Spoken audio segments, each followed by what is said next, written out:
Bagian 20 di Fakta Sejarah. Masih dari Kak Aisyah Z Shakila, rahasia di balik rumah kontrakan.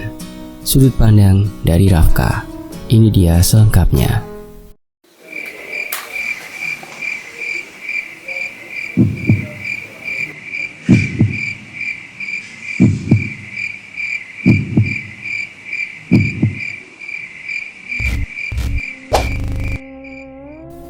Kepergianku ke pondok tempat menjalankan ruqyah dulu, semata ingin meminta pertolongan.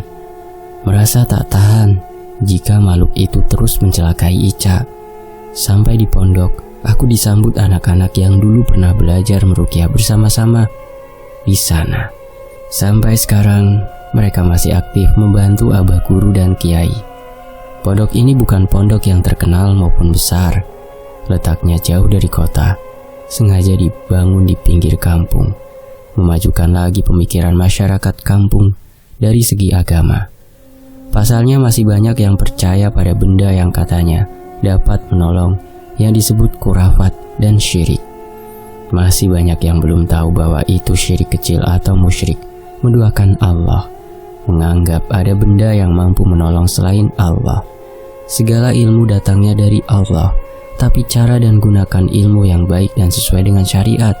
Jangan juga menggunakan ilmu agama tanpa guru dan tak berdasar, apalagi cuma sekedar ikut-ikutan. Meski alasan demi menuruti orang tua atau apapun itu, jika salah, maka harus ditentang sesuai ilmu. Karena agama tak bisa ditawar atau ditafsir sesuai kehendak dan kemauan kita sendiri, ada aturannya. Abah sering cerita, di kampung ini dulu sangat lekat dengan adat dan budaya yang jauh dari syariat. Tak sedikit juga mereka percaya pada dukun dan sering dijadikan tempat meminta bantuan. Banyak yang menggunakan ilmu dukun sebagai pelindung diri. Malah ada juga yang meminta dukun untuk membuatkan isim atau jimat sebagai penglaris usaha mereka.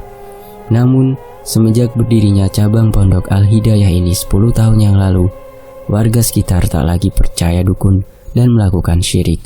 Abah guru dan kiai lebih mendorong warga untuk berobat ke dokter saja daripada ke dukun, karena kebanyakan dukun itu bekerja sama dengan jin. Aku bersyukur pernah menjadi salah satu murid di sini, membuat hati dan pikiran terbuka lebar, menyadari bahwa sesungguhnya tak ada ilmu tertinggi selain ilmu Allah, memohon dan meminta perlindungan hanya kepadanya. Setelah mengobrol panjang lebar dengan putra abah sekaligus pembimbing di pondok ini, aku mengutarakan niat ingin meminta bantuan abah atau kiai agar sudi datang ke kampungku untuk membantu mengusir jin dari tubuh Bik Nena. Abah belum pulang, mungkin besok sore ngajak anak-anak ziarah, ucap Umi sambil memberikan minum padaku. Beliau sangat baik dan sudah kuanggap orang tuaku sendiri. Di usianya yang menginjak kepala 6, Umi masih terlihat sehat. Wajahnya selalu tertutup cadar. Umi sudah bercadar sebelum menikah dengan Abah, tapi beliau tak memaksakan kehendak pada anak-anaknya. Karena 2 orang putrinya yang kini sudah menikah dan di bawah suaminya tak ada yang mengenakan cadar, hanya berpakaian muslimah dengan kerudung labuh. Kata Abah, itu sudah cukup, tapi tetap mengingatkan dan mendoakan semoga anak-anaknya ikut jejak Umi. Begitulah iman, tak bisa diwariskan. Iman yang dimiliki orang tua belum tentu sama dimiliki anak. Begitu juga sebaliknya, orang tua yang bejat belum tentu anaknya akan ikut tak beriman. Karena iman itu datang dan bersemayam dari bagaimana keteguhan hati dan kuatnya pondasi untuk mempertahankan keimanan itu sendiri. Walaupun memang keseluruhan pandangan umum biasanya seperti itu, ibarat kata pepatah, buah jatuh tak jauh dari pohonnya. Peribahasa itu pun ada benarnya. Itu sebabnya kita harus tetap menjaga akhlak agar sifat baik yang dimilikilah yang menurun pada anak kelak. Itu pesan dari Abah yang pernah aku dengar. Aku menginap 1 malam karena rindu pada teman dan para guru pembimbing yang masih mengabdi di sana. Pagi aku berkata ingin pulang pada para guru pembimbing.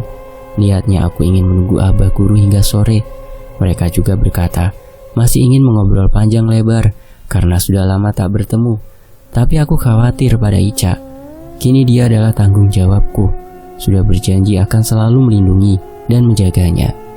Kira-kira jam 9 aku pamit pulang. Perjalanan yang ditempuh cukup jauh. Sekitar jam setengah 12 siang, aku sampai di kampung Bik Nena. Aku melihat istri Mang Tatang itu masih dikuasai jin. Bicara meracau tak tentu arah. Masih dengan ikatan tambang di tubuhnya. Warga bercerita Bik Nena selalu berusaha lepas. Tubuhnya yang licin membuat warga berjaga ekstra, karena sudah beberapa kali tali yang mengikat hampir lepas. Ada rasa iba pada perempuan ini, tapi aku tak mampu berbuat apa-apa. Ilmu yang kupunya masih sangat minim, tak mampu mengusir jin tersebut dari tubuh Bik Nena. Aku bergegas ke rumah Santi untuk melihat apa Ica masih ada di sana atau sudah dibawa pulang oleh ayahnya. Ternyata kekasih hatiku itu masih belum pulang. Ia tengah tertidur di ruang TV. "Ica sudah makan belum, San?" tanyaku ketika sudah masuk dan duduk di sebelah Ica. "Belum, A. Tadi habis masak langsung tiduran di situ. Sampai beneran tidur nyenyak," jawab Santi. "Apa obatnya selalu diminum?" "Iya, A. Aku selalu maksa Teh Ica biar minum obat." "Syukurlah, makasih ya, San. Sudah zuhur, aku bangunkan Ica biar sekalian minum obat," ucapku sambil bangkit mengambil nasi ke piring serta lauknya, mengambil sendok dan mengambil juga air minum. Baru aku kembali duduk dan belum sempat membangunkan, Ica sudah bangun menatapku heran. Aku membalasnya dengan senyum. Ica buru-buru bangun merapikan kerudungnya. Aku memintanya makan, minum obat, lalu sholat. Hendak bangkit untuk pergi ke masjid, aku baru ingat ingin bertanya tentang ayahnya. "Apakah malam tadi beliau datang?" Ica bicara, ayahnya datang bersama Rafiq. Mendengar nama itu, aku merasa cemburu, panas hati. Mengapa laki-laki itu harus hadir kembali di kehidupan Ica yang sudah baik-baik saja? Aku khawatir timbul kembali perasaan cintanya pada mantan suaminya itu jika mereka saling bertemu. Aku bimbang, pengorbananku selama ini sia-sia. Berharap bisa hidup mendampingi Ica hingga akhir hayat, malah nanti hatinya kembali bertaut pada Rafiq.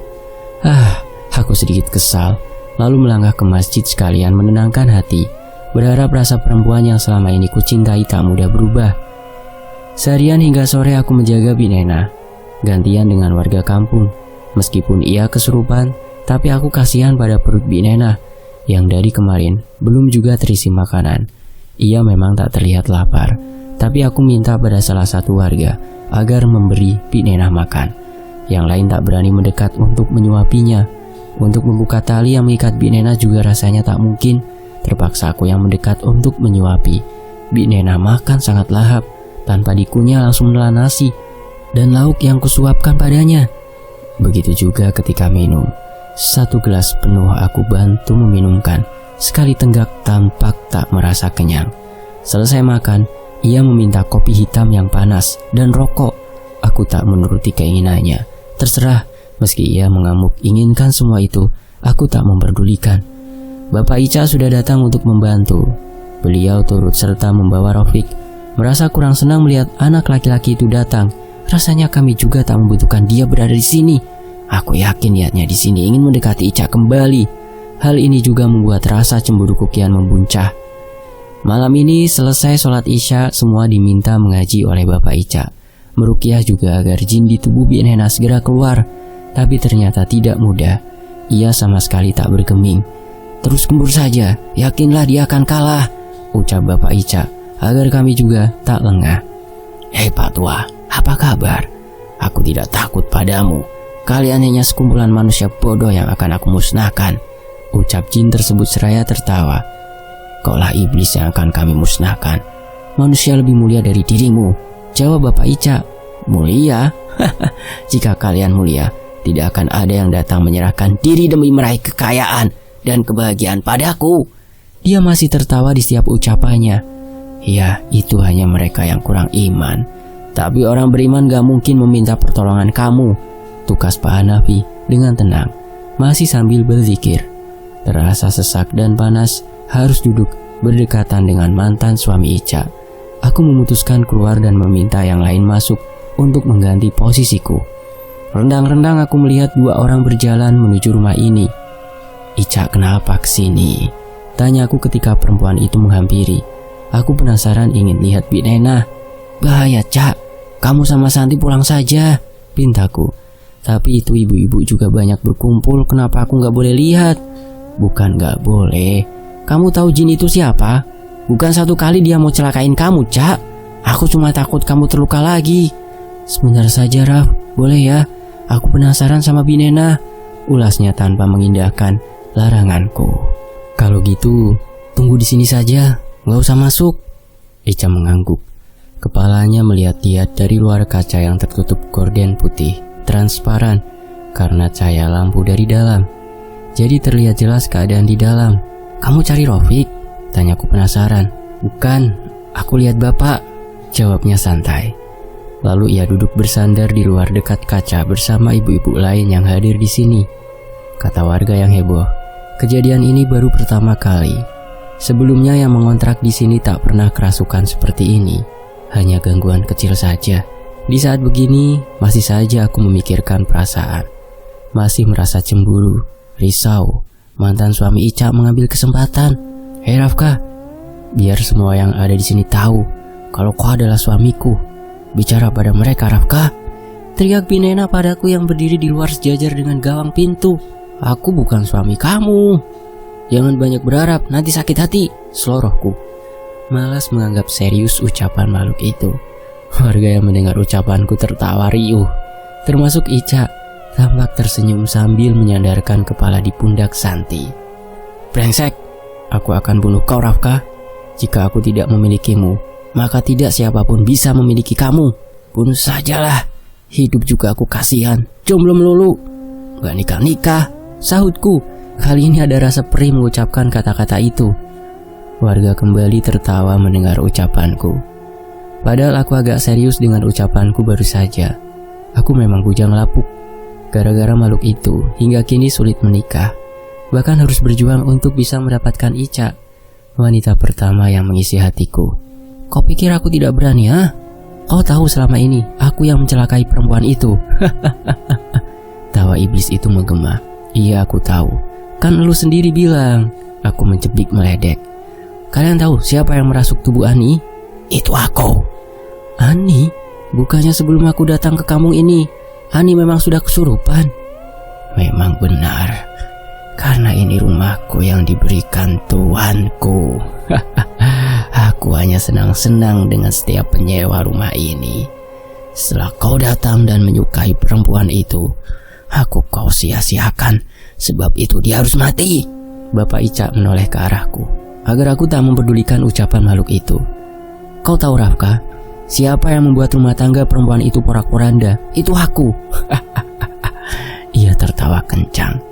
Dan kau laki-laki bodoh, percaya saja melihat aku bergumul dengan kekasihku yang menyerupai Rafka. Tunjuknya pada Rofik. Entah kenapa, kali ini aku setuju saat jin itu mengatakan Rofik bodoh. Wajah mantan suami Ica itu berubah murka. Ia mengepalkan tinju seolah ingin menghajar. Tetapi Bapak Ica memintanya agar tenang dan membiarkan saja makhluk itu tanpa meladeni. Meminta kami terus membaca ayat suci. Aku melirik ke arah Ica. Perempuan itu tertunduk, tak tahu apa yang ada di dalam hatinya saat ini. Apa dia menyesal melepaskan Rofik dan terpaksa memilihku? Pikiranku bergelut sendiri. Takut dan gelisah, bukan takut pada makhluk itu, tapi rasa takut terbesarku adalah kehilangan harapan yang sedikit lagi bisa kugapai. Gelisah membayangkan jika Ica akhirnya membuka hati lagi untuk Rofik. Sementara itu di sisi lain, kita masuk ke sudut pandang dari Ica. San, aku penasaran, ingin lihat Binena. Kita ke sana yuk, ajakku pada Santi. Pasti bapakku juga ada di sana, karena beliau janji akan datang ba'da maghrib. Anak aku gimana teh? Dia lagi tidur. Kalau ditinggal, nangis gak nantinya? Dedek biar aku jaga aja teh, ucap Ani menyela. Aku juga pengen tahu keadaan Umi, tapi gak boleh kesana sama bapak. Lanjut gadis kecil itu dengan raut wajah sedih. Kamu di sini sebentar ya, sekalian jagain dedek, biar teteh sama teh Santi yang lihat keadaan Umi. Kalau dedek bangun, kamu panggil aja ke sana, ucapku sambil menekuk lutut dan memeluknya. Dada rasanya sebak. Entah sampai kapan semua ini berakhir. Kasihan Mang Tatang dan Ani, juga Binena. Aku dan Santi berjalan menuju rumah Bi Nena. Di sana begitu ramai orang, termasuk ibu-ibu yang dulu biasa berkumpul di teras rumah kontrakanku. Selesai bertegur sapa dengan yang lain sebentar, aku melanjutkan menghampiri rumah Mang Tatang. Penasaran ingin melihat keadaan Bi Nena. Sudah 2 hari istri Mang Tatang itu kesurupan, tapi belum ada tanda-tanda akan segera berakhir. Rafka melarangku datang. Ia khawatir aku celaka lagi seperti yang sudah-sudah, tapi aku tak menghiraukan. Hanya ingin tahu keadaan ibunya Ani itu. Dari balik kaca aku dapat melihat bapak dan warga kampung tengah mengaji. Juga ada Rafiq di sana, tapi tujuanku bukan laki-laki itu. Aku duduk di teras rumah Bi Nena dan mendengarkan saja apa yang diucapkan makhluk tersebut bersama ibu-ibu lain. Ucapan Rafka yang menyahuti makhluk itu terdengar lucu, membuat semua yang hadir ikut tertawa. Tapi selanjutnya dapat ku dengar ucapan yang menyakitkan dari makhluk itu. Aku yakin kini Rafiq benar-benar mengetahui siapa sosok yang menyerupai aku tengah bergumul di kamar. Dia pasti menyesal sudah menuduh dan memfitnah membabi buta. Tapi aku tak bisa kembali padanya meski ia tak bersalah. Hatiku sudah dicuri orang lain. Seseorang yang mungkin saja saat ini tengah gundah mendengar segala pengakuan makhluk itu secara terang-terangan. Dia yang berjanji akan menjagaku. Aku juga punya janji yang sama, akan memegang perasaanku hanya untuknya. Meskipun ujian yang kami hadapi saat ini cukup berat, sebisa mungkin aku akan bertahan untuk tetap menjaga perasaannya. Melihat semua pengorbanan yang ia lakukan tak mudah membuatku berpaling. Malah sekarang aku takut kehilangannya. Takut jin yang mengaku istrinya itu merebutnya dariku atau mencelakai dia. Kau tahu Pak Tua, aku mengejar anakmu kemanapun dia pergi. Ke rumah mertuanya, aku yang merasuki iparnya. Di kolam renang, aku juga yang mendorongnya. Siapa yang mencelakai si Tatang? Itu juga aku. Tawa makhluk itu makin tak terkendali. Tampaknya dia puas dengan perbuatannya yang sudah beberapa kali mencelakaiku. Aku menoleh ke Rafka. Ia tampak terkejut. Ternyata orang yang dekat dengannya sengaja menjadi incaran dan dicelakai. Terutama aku yang dia cintai. Sangat ingin mengetahui siapa sebenarnya yang menyuruh makhluk tersebut hingga melakukan semua itu pada kami.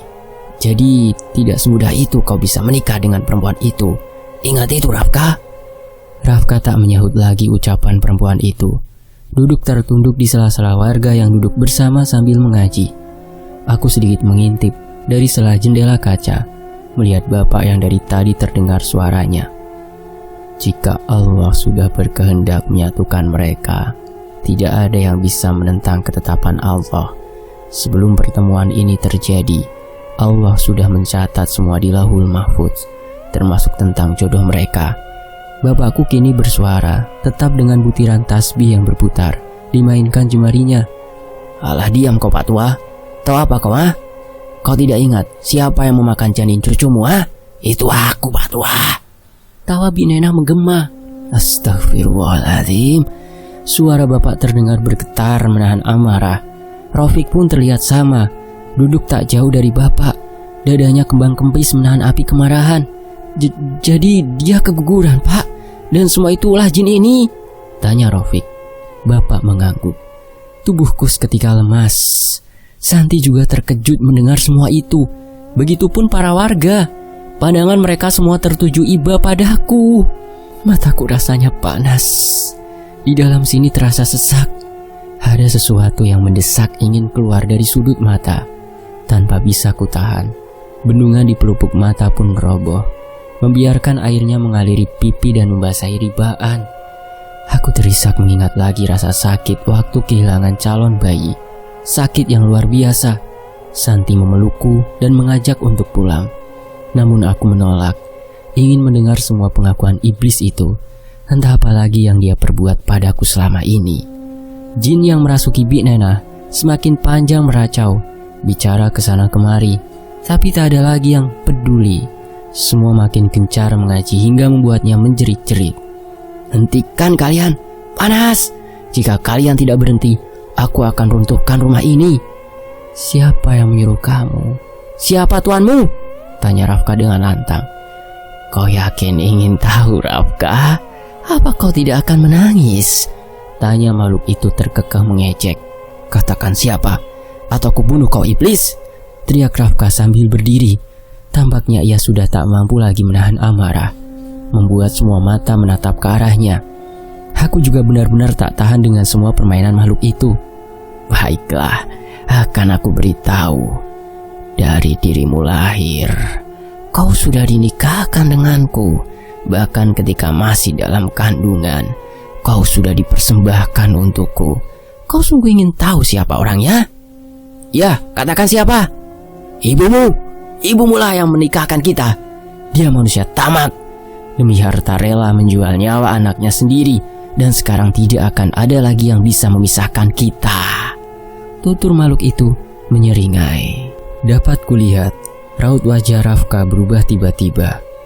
Ia sangat terkejut, nyaris kehilangan keseimbangan melangkah mundur dengan lemah. Jangankan Rafka, aku saja yang mendengar perkataan itu sangat terkejut. Aku yakin warga kampung juga tak kalah terkejut mendengar itu. Suasana kembali riuh dengan cakap-cakap tentang Rafka yang ditumbalkan ibunya sendiri. Aku mengerti perasaannya. Luka itu sudah tergores menghujam sangat dalam, menciptakan sesuatu rasa yang mencampur adukan emosi. Berharap dia kuat dan mampu menghadapi kenyataan. Aku ingin berlari, memeluk, dan menenangkan kecamuknya saat ini. Tapi tak mungkin, kami belum memiliki ikatan halal. Seorang ibu yang seharusnya menjaga dan menyayangi, bahkan biasanya rela bertaruh nyawa demi anaknya. Tapi lain lagi dengan ibunya Rafka. Tega menjadikan anaknya sendiri sebagai tumbal pesugihan demi kehidupan duniawi yang semu. Rafka semakin mundur perlahan, menahan berat tubuhnya yang nyaris rubuh. Ia membalik badan lesu, lalu menaiki motornya dan pergi dari rumah ini. Sama sekali tak menyangka, semua akan dibeberkan makhluk itu. Aku juga yakin Rafka sangat terpukul. Entah dia akan pergi kemana, aku sangat risau. Rafka sama sekali tak pamit atau bicara. Rafka mau kemana, San? Aku khawatir. Nggak tahu, Teh. Aku juga kasihan sama Rafka. Kenapa ibunya tega? Pembicaraan ibu-ibu semakin ramai membicarakan hal ini dan kaitan dengan rumah kontrakan. Mereka bergidik dan menyangka kalau rumah ini juga sengaja untuk tempat tinggal jin tersebut. Di sisi lain, 15 menit kemudian, Rafka datang membawa ibunya. Wajahnya yang sendu dengan sisa-sisa air mata yang tampak masih bertarung.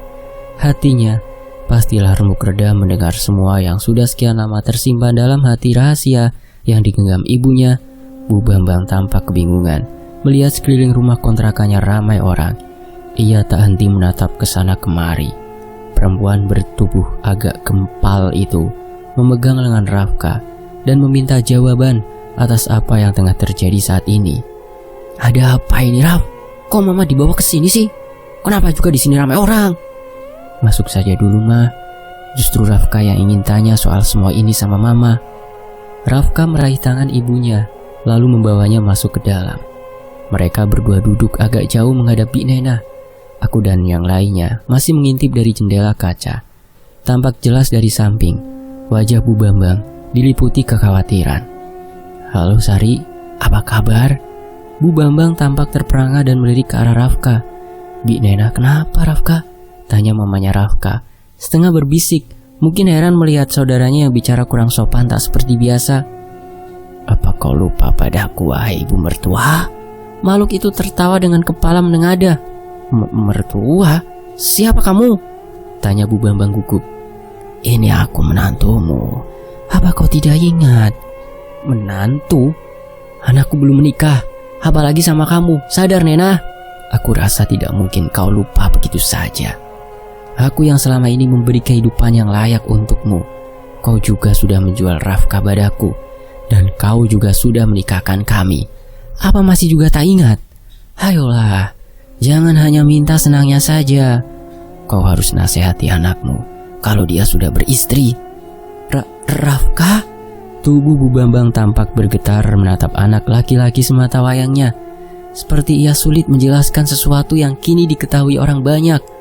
Berkali-kali ibunya Rafka itu memandang sekeliling, melihat semua mata yang tertumpu padanya menagih jawaban. Apa benar yang dikatakan jin itu, kalau mama sudah menubalkanku demi harta dan hidup mewah mama sekarang? Bukan begitu, Raf. Mama bisa jelaskan. Jelaskan, Ma. Rafka siap mendengar. Mata laki-laki penyuka kopi hitam itu menatap lekat. Bulir bening gemerlapan di pipinya, tersorot cahaya lampu ruangan yang cukup terang. Maafkan Mama, Rafka. Mama melakukan itu nggak sengaja. Percaya sama Mama, Rafka. Tangan wanita itu menggenggam tangan anaknya yang tampak sangat terluka. Jadi benar apa yang jin itu ucapkan, Ma? Mama nggak niat begitu. Mama tahu Mama salah, tapi semua terjadi begitu saja. Mama nggak sangka kalau hal ini akan terjadi sama kamu. Mama minta maaf. Ibunya Rafka tiba-tiba meraung. Kekecewaan di wajah Rafka jelas semakin kentara. Rafka nggak sangka Mama tega berbuat seperti itu. Apa Mama tahu? Itu musyrik, Ma. Hukumnya murtad menduakan Allah. Bagaimana Allah akan ampuni Mama? Suara Rafka agak meninggi. Air mata terus keluar dari sudut matanya, meski tanpa suara tangis. Maafkan Mama, Rafka. Sudah sering Mama menghindar dari makhluk itu, tapi dia nggak mau lepaskan Mama. Tolong Mama, Rafka. Tangis Bu Bambang semakin menjadi. Menggenggam erat tangan anaknya dengan tangan bergetar ketakutan. Bagaimana Allah akan ampuni Mama? Apa Mama nggak sadar? Gara-gara kelakuan Mama, semua yang ada di dekat aku menjadi sasaran dan dicelakai iblis itu. Tapi perjanjiannya dulu bukan seperti itu, Rafka. Apapun, Ma, perjanjiannya Mama ikat dengan iblis itu tetap saja salah dan dosa besar, Ma. Mama minta maaf. Mama harus gimana, Rafka?